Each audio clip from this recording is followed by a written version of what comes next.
That is the unveiling of a compendium on Africa's trade industry potentials by the United Nations Conference on Trade and Development. This piece of document of 5 chapters exposes the fact that Africa's service sector is growing annually at 4.6%, and that is twice the world's output. So, most economies are not, after all, oil-driven.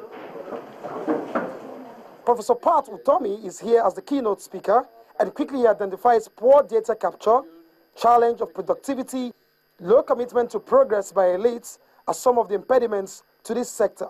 Elements of industrial policy are required to support those areas in which we have competitive strength, so that, it is something in which we can sustain growth. I completely agree with him on that thrust.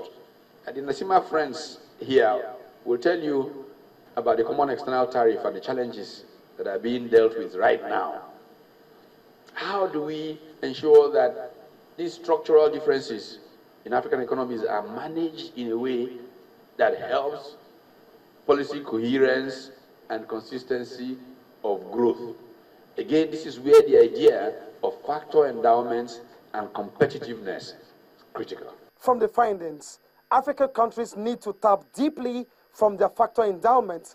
There has to be policy coherence, strong industrial regulation, among others. The services sector is important in terms of promoting Africa's transformation agenda.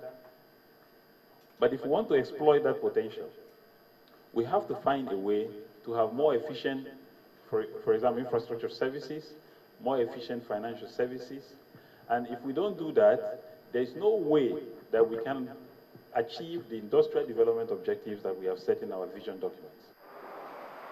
As a roadmap, it also seeks to increase the intercountry trade in this regard so Africa can join the Commonwealth of Nations in measurable, sustainable development. Olu Phillips, Channels Television News.